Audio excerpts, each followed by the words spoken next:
Welcome to the podcast, Shadi. How are you doing? Very good. Very excited to be chatting with you today, David. So, how was your weekend? Anything special you did this weekend? Weekend was good, actually. I went to a little bit of a hike, which was Oh, nice. nice. So I felt like I moved a little bit, but that gave me good energy.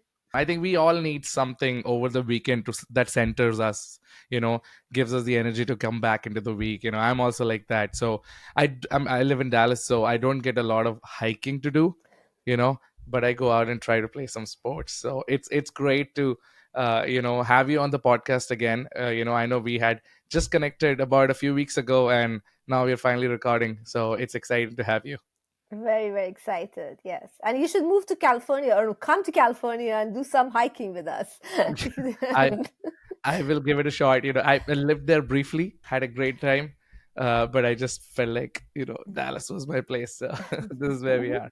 All right. So as we begin, right, Shadi, and I know we joked about how Shadi actually means marriage, right?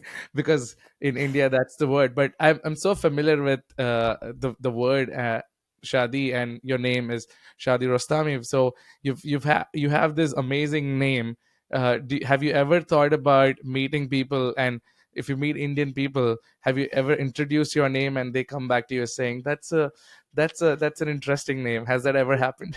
Yeah, that happens almost every time. Yeah. So when I meet an Indian fellow and I basically introduce myself, so what's your name? I say Shadi. And first they look at me and say, what? I say Shadi. And then they say, how do you spell it? And then they said, do you know what it means in Indian? I said, yes, of course. I know it means marriage. And I have the most popular website, shadi.com. I think is one of the most popular websites in the world. So I feel very basically honored. But I also joke and say, in Farsi, Shadi means happiness. Nice. And I say probably, all of these languages have common roots. If you go back thousands of years ago, marriage and happiness were the same, and then they diverged. So one became Shadi as happiness in Farsi, and Shadi as marriage remained in Indian. I love the fact that you are able to relate those, and you seem like a very happy person, and I'm really happy to have you on the podcast. All right. So as we begin, I wanted to like start the conversation asking you about uh, what your current role at Amplitude is. Kind of tell us about what you do, and kind of kick us off and let the people know Shadi Rostami a little bit. Yes, definitely. So I'm actually SVP of Engineering here at Amplitude. I'm responsible for our entire engineering, support, and security at Amplitude. And I've been with Amplitude 4.5 years, and have had a very excited journey with Amplitude. I don't know if you want to know before Amplitude, I can go, or I can Maybe stop here. now that you're the SVP of Engineering at Amplitude, it's definitely at some point in your career you chose, that you wanted to do engineering somewhere when there was a young Shadi growing up, and she's like, "Hey, I want to do engineering," something like that. So tell us a little bit about that. What made you choose a career in engineering, and what were the motivations? You know. Yeah.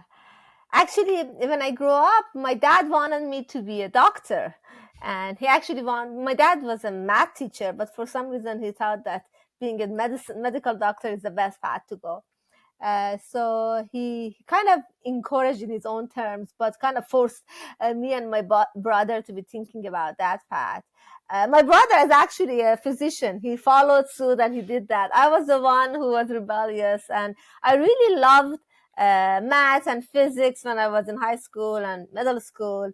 And I tried to go into the path of, biology and medical, but then I realized this is not for me and I'm not going to be good at it. So I went and, cried with him and told him that, no, please let me go back. And of course, he agreed. And I went back to the math and physics path and eventually went to engineering, which am really passionate about. Yeah. So how long have you been in tech now? Like, if we quantify that, you writing your first program to now, how many years would that be? Oh, I think you're trying to guess my age by asking that No, question. I'm just kidding. no, that's fine. So, Okay, give me, like, it's been a couple of decades. Should we say that? Would that be like a yeah, a great? lot more I said, no, actually, it's okay. You can know my age. I don't have any problem with that. So I did my first programming in basic and, basic languages. And then I actually did Pascal programming when I was in high school. When I was in high school, there's this competition, international competition called Olympiads, computer Olympiads. So I was part of the Iranian team that went to the international Olympiads, and we did actually. I was in junior in high school. Actually, I was a senior in high school when we went to the international one, and we did a lot of. We had a whole camp of learning how to do programming languages, all of algorithms, and so on and so forth. So that was in 1994. So since 1994, I'm coding a lot. That's amazing. Like, I mean, Olympiads are generally like the top of the top. People go in there, and to win that is a pretty big deal. I feel like that's awesome. Was there anything that happened early on that really, made you feel like, this is what I should be doing? Like, why engineering was just purely because you were like, well, I don't want to be a physician or a doctor, so I'll just do engineering. Was that the decision?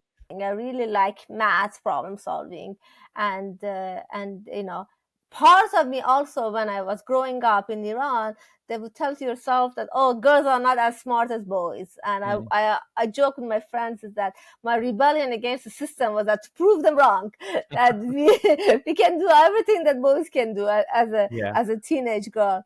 But I really love math and problem solving. It could go on and on. And then when I start actually programming and learn programming languages, I remember my first programming when I was in middle school.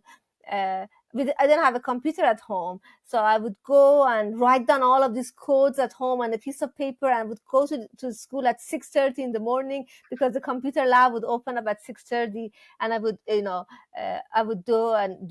do my programming there and get the result. Just seeing that I'm creating something was very Yeah. fulfilling for me. And also, one other thing is that I'm not very good with my hands. So if you Hmm. tell me to go build a box, I'm not going to do a very good job. But here I can build something without actually using my hands and sawing or whatever. So Yeah. that felt very satisfying, and a high sense of accomplishment that got me excited. Yeah. No, I can relate with that, because the first programming language that I got introduced to was, I think, C++ back in. And so we had to do object oriented programming. And I was like, I don't know what this is. The theory I didn't really like it initially, but then I started writing some code, and I don't know if you remember, we had to write palindrome and Fibonacci, and the whole idea of writing a like 10 lines of code and then seeing it kind of pop out, you felt a sense of accomplishment in that. And Exactly. so computer lab was mostly my favorite place to be, because growing up in India, that was the only place we had some sort of internet access. So while we would write and run our programs, we would also go and kind of check out American Online or MySpace and check and see what's happening there. So it was it was exciting from that point of view, for myself. So I can completely relate with this idea of writing something, influencing or solving a problem. So from there on, you started a career in computer engineering with a software engineer, and I believe you had a long tenure at Palo Alto, right? And I went through it on LinkedIn. So many amazing things that you've done. Tell us a little bit about starting your career and then Palo Alto, how the software engineering experience was for you. I got my bachelor in Iran, and then I went to graduate school in Vancouver, Canada. I went there in 1998. Uh, I remember, in 1999, I could just get a master and graduate. And everybody was telling me the market is hot. Come, and this is time to go. And I said, no, I love research. I'm going to stay at school. So I stayed there, and I left school when the market has collapsed. The dot-com boom has busted. But what I learned actually throughout that process is that I really, I liked it, but I'm not patient enough to just do research. I like to see the result of my work. I like to build and see it happening, it's impacting right away. And it's just it's good to know your own weaknesses. And I'm not a patient is not my virtue. So that's why I said, okay, I'm gonna go work in industry. So I work at a couple of startups. and they were not successful. But actually, I learned a lot during that journey, and I actually recommend people in their I tell my daughters who are now in college students that your first job is so important. And I think I really like that I was in a startup, because the good thing about startup is there's a lack of resources, which means that you get a big area of ownership, and Right. that basically helped me. So I was working. I was a new college graduate.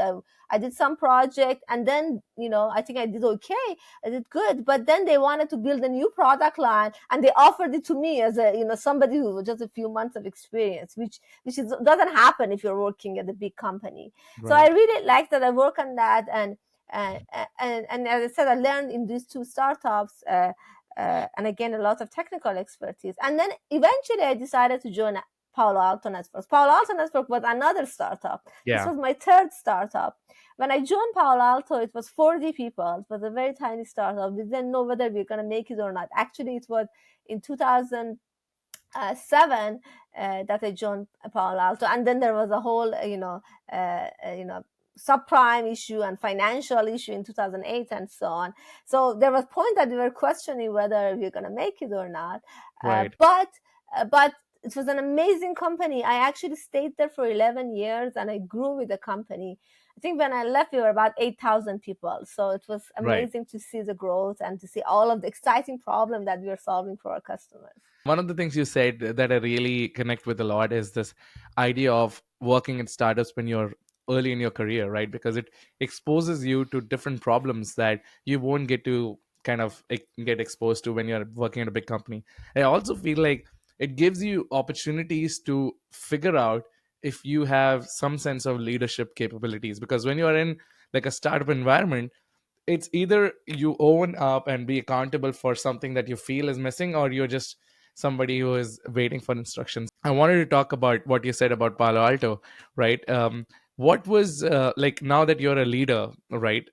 So give us a little an idea from that tenure that you've had. How did that experience at Palo Alto help you shape your perspective on engineering and leadership? Because you went from 40 people to 8,000 people, and that's a big scale. So you're growing with the company. So you got lucky, third time lucky with your third company. Exactly. So tell us a little bit about, because now you're a great leader at Amplitude. So I'm pretty sure you learned something there. So what was that like? A couple of things I really liked is that, and it's very important for me. One of the important values that we have at Palo Alto was the ownership.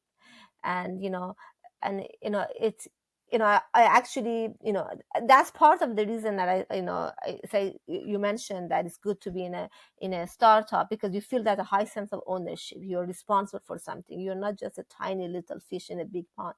But the ownership actually is, if you have that culture, it can happen as the company grows.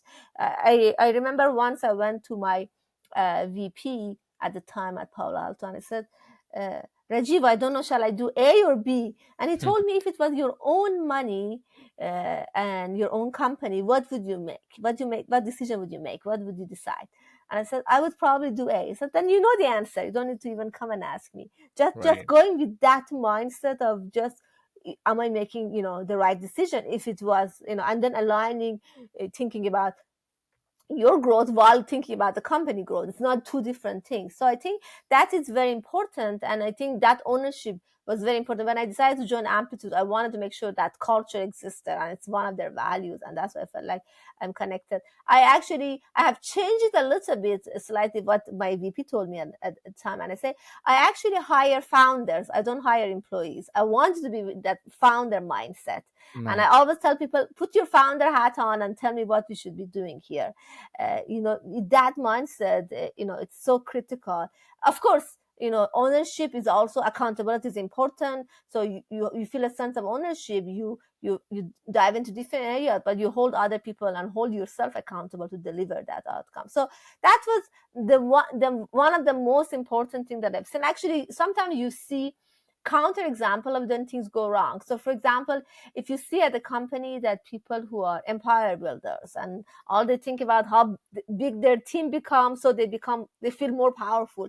That's Right. exactly, if it was your own money, you would not be going hiring people and paying them a lot, just to feel more powerful. But of course, you would go hire people to make sure you add the capacity and deliver things that you want to do that. So you'll Right. see it happening in a lot of areas with that. So that's my first important rule.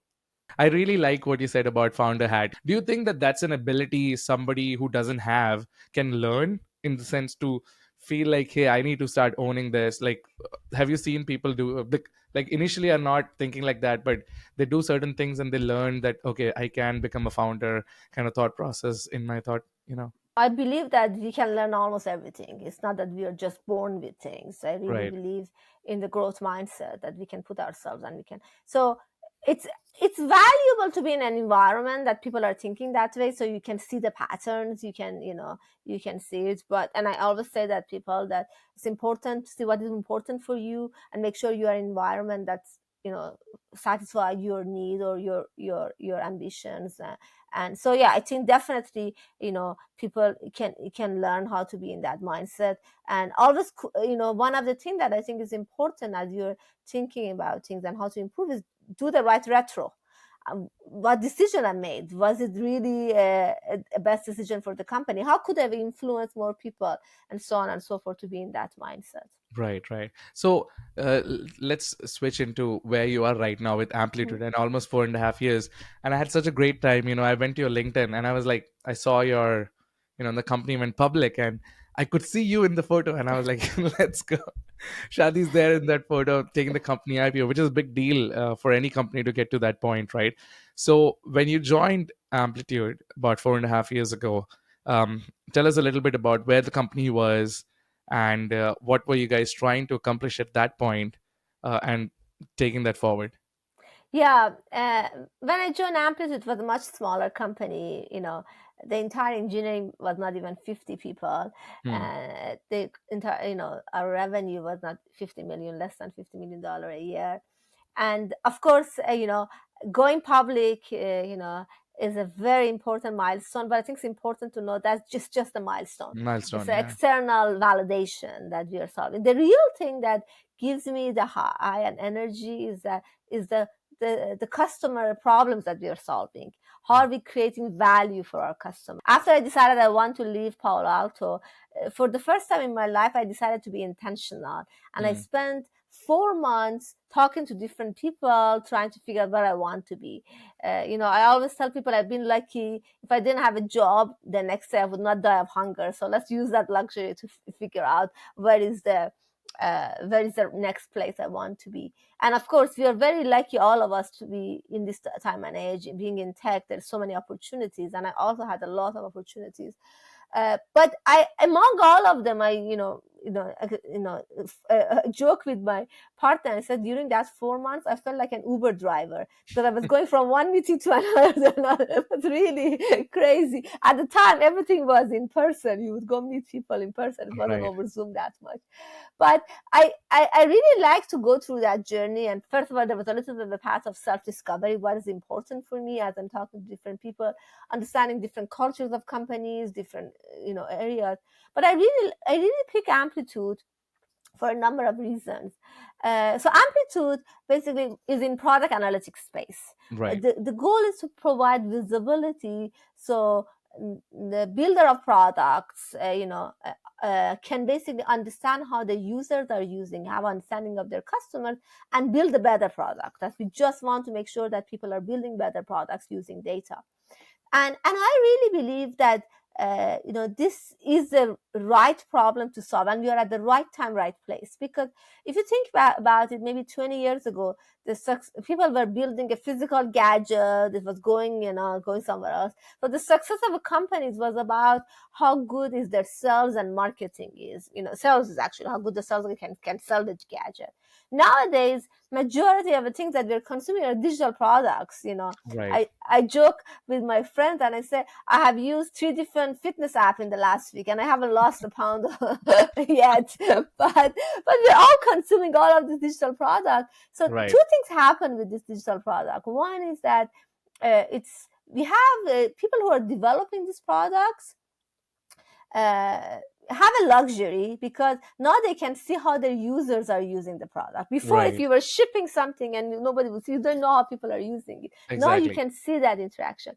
But there is also a negative side. Is that I don't know whether it's a negative or positive, but consumer can easily move from one product to another. Right? That's why Right. I say I use three different apps, fitness apps. So which one can help me, in my path? So because of that, it's so critical that whoever is building product, whoever engineer, product managers, really have this visibility into the customer. So I felt like this is the right problem to be solved. I joke with my friend. I said, I'm not gonna, I cannot go cure cancer, but if I do my job well, then the fellow engineer or product manager can know, okay, which part of their product to double down, which part to kill, basically how to work smarter than Right. harder and build better product. And we have an indirect impact on the quality of everybody because they're interacting with a much better products. Right. And I think this whole understanding of product led growth, while people have always had that, okay, we need to be conscious of data,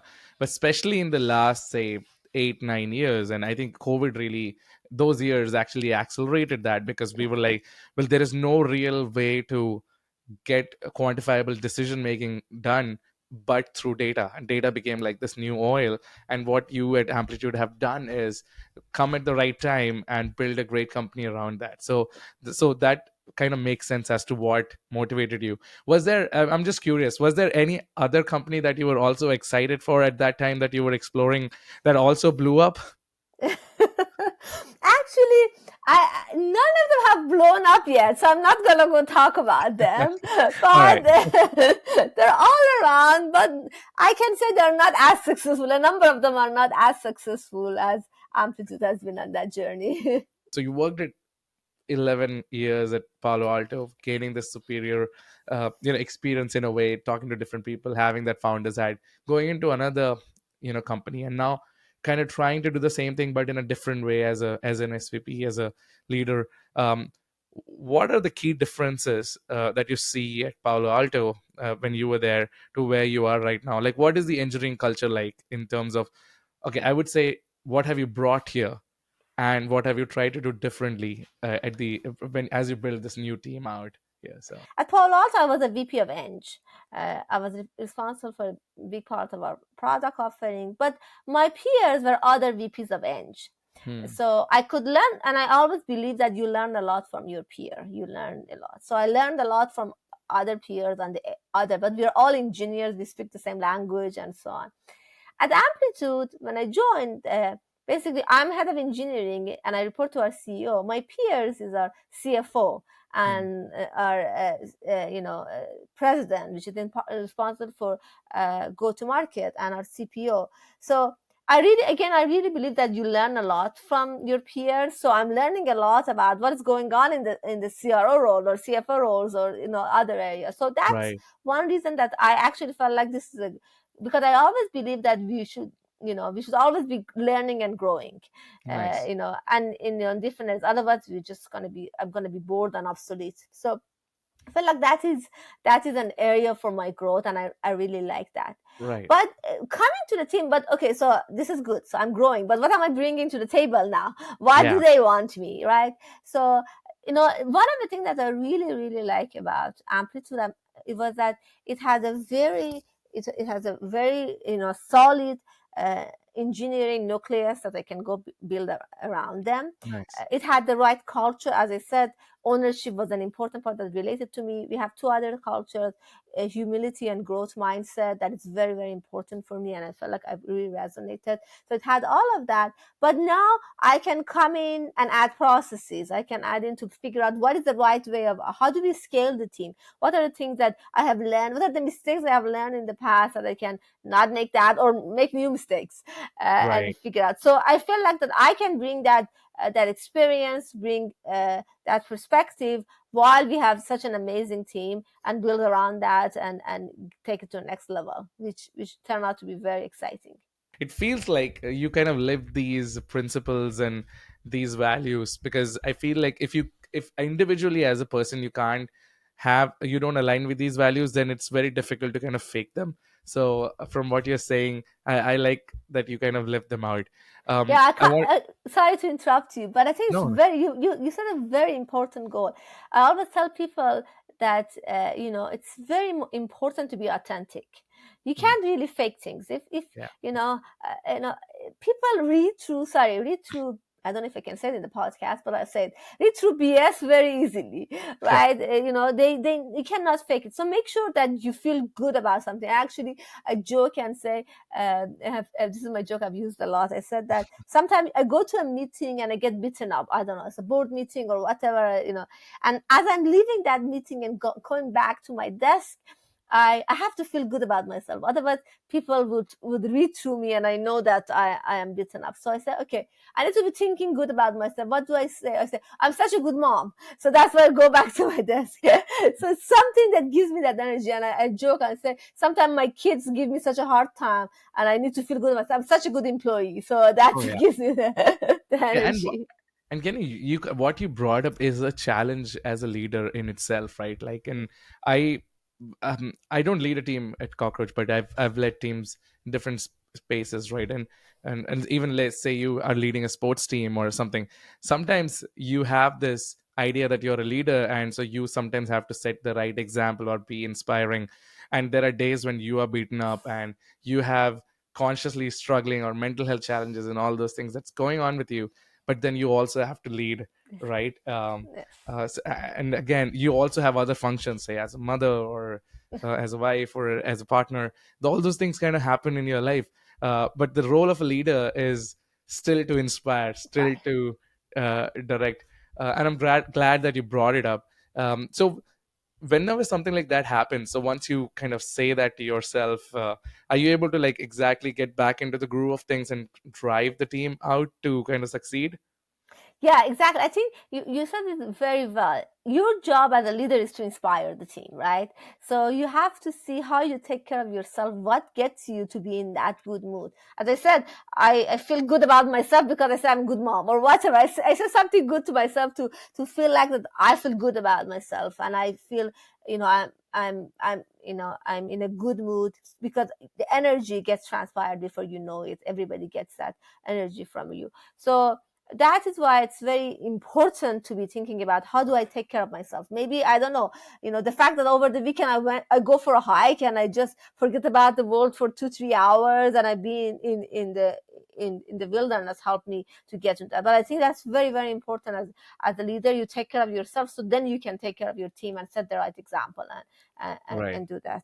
I wanted to take a segue to now from being a leader to the team itself that you're Mm-hmm. leading, right? Tell us a little bit more about at Amplitude. Like, how do you approach or you know the design process, the architectural process? How what's the process looks like for you guys in terms of when it comes to designing your products, building your products, or doing some innovations? Do you have any special principles that you have set in place? Yeah. Yeah, we have a number of principles in engineering. I think it's very, very important, and we try to basically, uh, you know, operate on that. One of our principles we call it ship fast. I'm actually telling people ship fast with quality. And why Mhm. is that? Because we really believe in the culture of iteration. Uh, and it's not because we just want to put something quickly out there. It's because we want to get customer feedback as soon as possible. Because if as an engineer, you go into a closet and build something that's going to come back 2 years from now, but then you might realize either it's obsolete, nobody cares about it, or you were not solving the right problem. The people, Right. this was not. So getting it, as everybody talks about MVP of your product, getting it early on in front of the customer. So we say that if you want to build a car, don't go build a car first. Build a skateboard and then scooter and I don't know, motorbike or whatever. Eventually get to a car, so you can get all of those feedback. So that's one of our core important principle that is very, very important. Another one that I think, I always say that engineers, people talk about 10x engineers, people Mm. who are, giving back 10 times more than a mediocre engineer. To me, a 10x engineer is not somebody who writes 10 times more code. A 10x engineer is somebody who basically understands the customer, makes the right trade-offs, know what problem they're solving. And I think having that perspective helps them build a better design. Don't over engineer it or don't under engineer it. Know what they're solving. That is so core, and that's so important.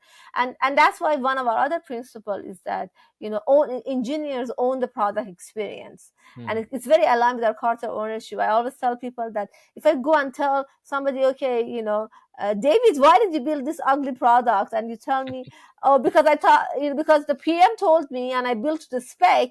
I said, wrong answer.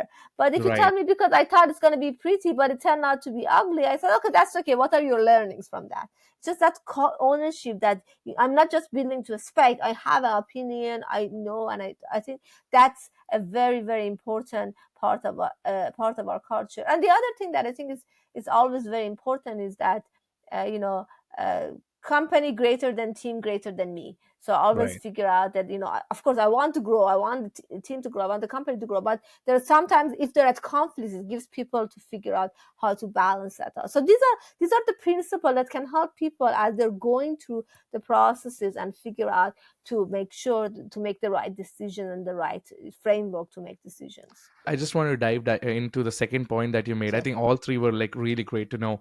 The idea that you have the product team and the engineers designing the product experience.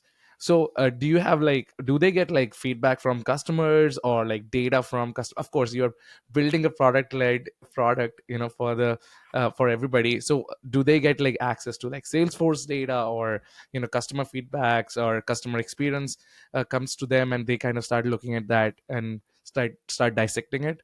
Yeah, so engineers owning the product experience. First of all, doesn't mean that it's only engineers. We Right. believe in the triad. We have product, design, and engineer working hand to hand with each Got it. other. But but you're absolutely correct. If you want engineers to own product experience, they have to have exposure to customer. So we have this thing that I want engineers on a call once a week. It doesn't happen once a week. They go Right. maybe once a month or like that. But I want people to really talk with customer. So any new feature that we are developing, we have to have a customer development partner. I actually tell people, don't start developing if you have not found somebody, a customer who is willing to spend the time and be part of your journey. Because if you cannot find that, maybe you're building a feature nobody cares about. Right. So have a customer development partner to build things. So that's on the qualitative side. But one thing that is very, very important for us, again, because we are Amplitude and we are making sure that we are dog fooding our product also, is that we look at data, right? We have all of these metrics of how people interacting with our product, where are people, how people have delightful moment, where drops off happens, and all of those. And we define some outcome. And the goal of the team eventually is, we define this Northstar, these metrics that define where you're going.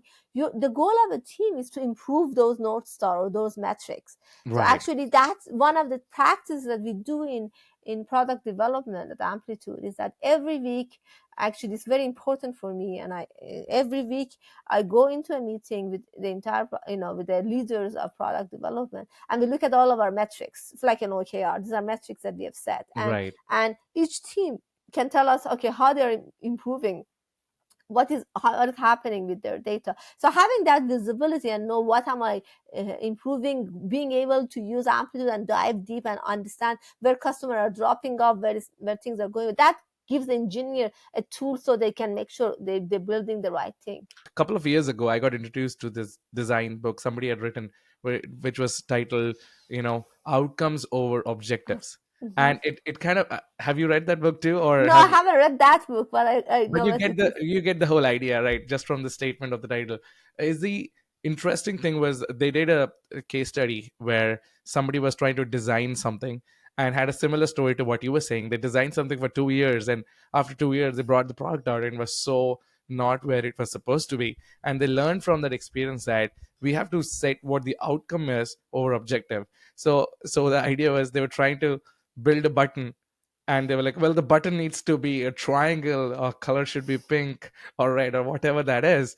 But nobody asked the question, what does the button drive for the company or for the customer, what the outcome needs to be. So I'm glad that you brought that up. Is that the sense of Yeah, how you guys are looking at it? Okay. exactly. And actually, one of the quotes that I like and I use it a lot is that engineering goal at the company is to help the company win or increase our capacity to win. So we are Right. not just sitting in the corner. We are not a research institute to basically solve a hard problem. We are solving Right. something that can move the business forward. And actually, if you're customer obsessed and you think about solving customer pain, that's kind of very aligned. You solve customer pain, it's going to help move the business. But I think it's so important to measure that. Am I moving in the right direction? Am I doing that? And I think that's why the outcome really matters. Yeah, no, I like it.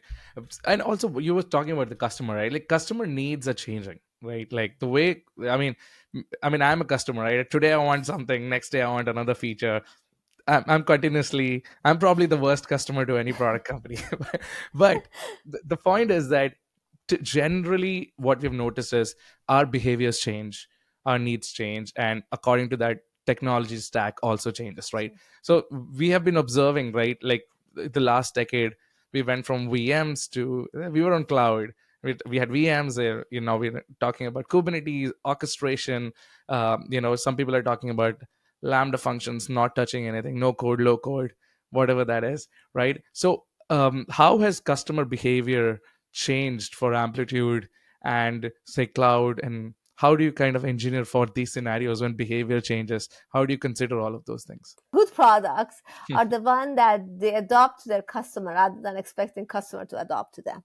You want to Right. be successful, you have to be adopting to your customer. And customer needs change. Also, you might get different level of maturity customer. For example, at Amplitude, uh, you know, we have been, we started as a product analytics. We were getting a lot of digital native companies who were coming and they were really wanted to get that insight to their data and working with Amplitude and getting that. And they wanted more sophisticated features so they can do slice and dice the data more accurately. So we built a lot of features working with our customers. But one other thing that has happened, especially of course COVID has accelerated that. It's not just the digital native companies who are building digital products. A lot of traditional companies are building digital products. Your banks have a digital products, all of those things. Your Right. healthcare, you have a digital product that you're interacting with. So there's a lot of more traditional companies that are building digital products.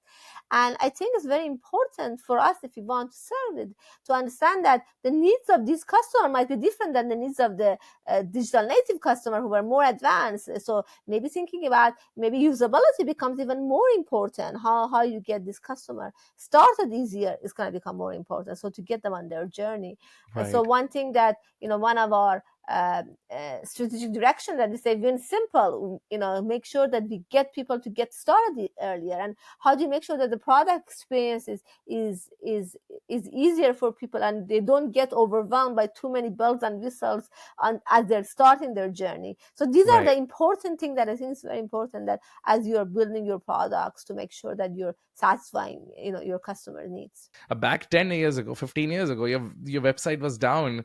I mean, few people would hit you up. Now you would go to X, or there are different places where you will have your customers start posting about a bad customer experience that they are having because your app is not available. So availability is like such a big issue. So I believe Yeah. you guys also run on the cloud, and you're like a cloud first company. um, Yes. and so have you ever had situations where you have to design an architect for multi-region high availability? Do you consider those parameters? Absolutely. I think availability is very important. The latency is very important. So I always Right. say that when you build product, people first think about the functional requirement. Do I have the Right. button? Is the button red or blue, as you said?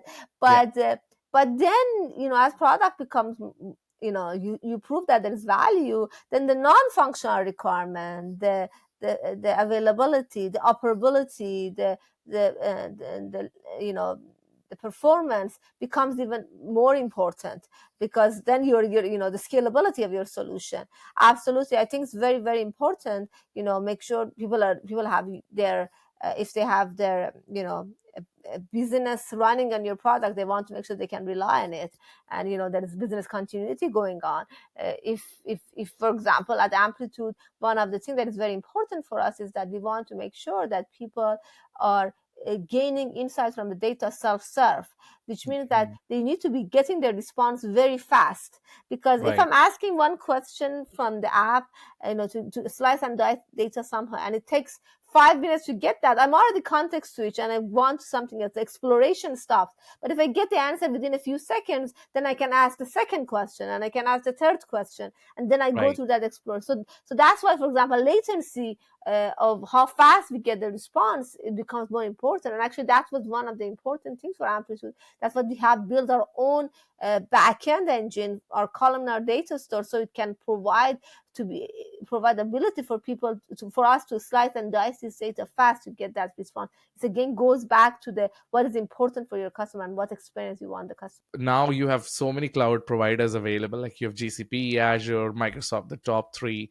Like as an SVP of engineering, do you like that you have more options now, that you can kind of have your product run anywhere, or all of them at the same time? Like, what's your opinion on that? Has that helped you, or that you have these options now? Yeah. And I remember in I don't know, in 2010 or something, we were building a product, and it was a new product line, and we were thinking of shall we ship an appliance? Should it be there? Should it be on the cloud? There was a question: are people willing to send their data to the cloud? Do they trust that?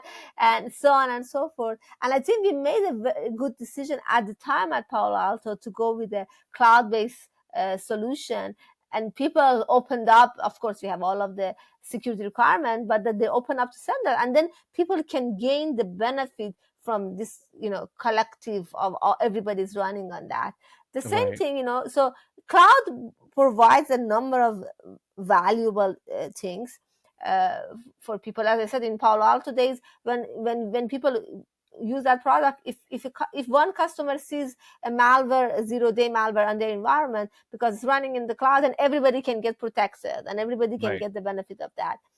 In Amplitude, I think, people can get the benefit of these clouds because we are running a multi-tenant environment. So Right. what happens if you're running multi-tenant environment, then you don't have a dedicated resources for that use case, which means that when your hard query comes, you can get the benefit of a lot more resources and you get that response. If you wanted to guarantee that, then you have to allocate a much bigger infrastructure, whether you were doing it on your own data center or running an AWS Azure. So cloud, all of these services are great. I think competition is great. It's good to have different provider, but also it brings that ability of efficiency. How can I get the best value Right. from what my investment are? And of course, these days, in the days of 2008, 2010, we had to go and rack and stack and have our own data center and so on and so forth. And it's much harder for a company who's starting nowadays.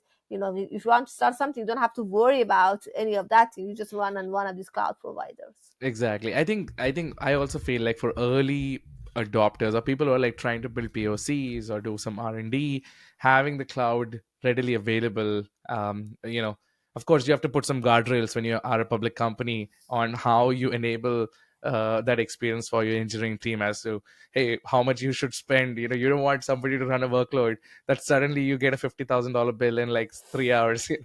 Of course you have to have those kind of things. But that is a segue to the question I wanted to ask, is like, how do you do innovation and R&D at Amplitude, especially considering you have the option to kind of pick all these products or services from these environments?